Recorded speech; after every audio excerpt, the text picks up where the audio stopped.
And now we're going to go over to Netflix and Friends, and we're going to talk about Three Body Problem, based on a book, on a series of books by a Chinese author called Liu Cixin, I believe. And this is the way this kicks off. This kicks off, and it kicks off. You meet a group of friends. They are physicists, or they all studied physics at Oxford, and there's five of them, and you get to know about this group of friends and find out about what they're like. Actually, there's many different strands to this story. That's one strand that starts off. I think it actually starts off in China during the Cultural Revolution. So, Chairman Mao's Youth Army is taking over, and the first thing you see somebody who is a physicist who is being prosecuted because obviously he is spreading what's seen as Western propaganda and all that kind of stuff. And you get to see him being prosecuted on stage, and you see his daughter watching that, and you see the effect that it happens with her. So one strand is that you follow his daughter from 1960 while you see what effect that her physicist dad has had on her, and what in that sort of thing. You jump forward to the present day where you meet this group of physicists who studied at Oxford underneath this other person who was like this really brilliant physics mind. And the thing about the books is that they've always said that there's a lot of science in them. They're very, very heavily physics based. But in this show, they have figured out a way of making it so that it's focused on scientists. There's quite a bit of science in it, but it's actually very, very accessible. Because what happens is that after a while, scientists start killing themselves. It's almost as if there's like a serial killer that is out for scientists. And so scientists around the world, they either stop, the ones who are working on the top class, cutting edge science stuff, either stop working on it inexplicably. They either stop working or they kill themselves.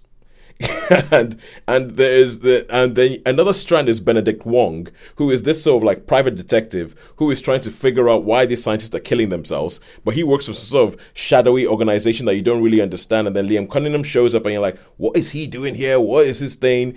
And the way it brings all these strands together is amazing. In that, sometimes you're watching something and you're like, okay, for goodness sake, what does that have to do with that? And who is that person? What do they have to do with?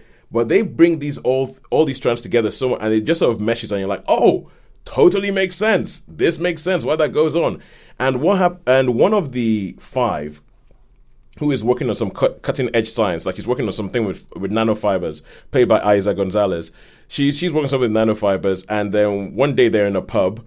And in a pub scene that I love, because the university I went to, Imperial College, gets a shout out, and I was like, we would be that physicist, cutting edge science, that's Imperial.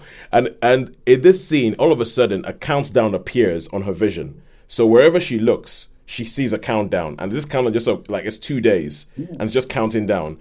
And she was wondering what's going on with me. She asked everybody else, can you see this? No one else can see it but her. And then there's an explanation as to what that countdown is with her cutting edge science, what's going on with this.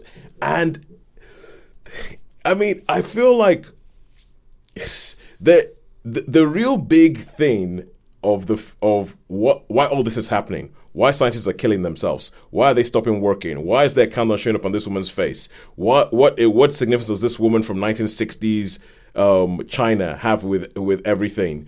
Why is this guy who is paying this guy as a detective, because he isn't a policeman but he's a detective, who is paying him to go around and stop scientists from killing themselves? Why do they have anything? And then there's this thing where somebody has this headset that looks a bit like a VR headset but isn't attached to anything, and when you put it on your head, you're immediately transported to another world. And it's kind of like this video game, but it's a video game that is so real they can't tell the difference from reality. And there's all these strands that come together. And if I said anything else, it would be a spoiler as to what these strands mean or anything like that. But the great thing about this show is that even if I gave you the first bit of the spoiler as to why all this stuff was happening, it still doesn't ruin the show. I'm not going to tell you what it is, but it still doesn't ruin the show. Because what happens is that once they figure out this is what's happening, it becomes almost like a procedural of how are we going to fix this? How are we going to go about this? And there's a whole bunch of stuff where they use science. That's what it's like. Do you remember the film The Martian?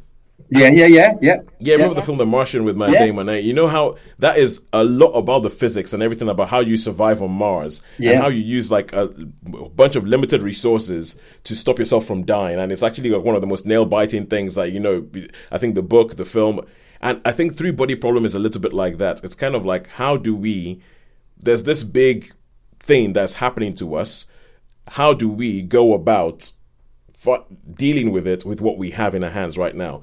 And there's a threat that they have in the show, and one of the things I like about the show is, okay, I have complained on this podcast for a while about shows that don't end after the first season. Or you have the first season and they kind of go, come back for the second season to find out. They set out quite early and they tell you something develops in the show that they tell you that, look, the conclusion of this story is going to take 400 years.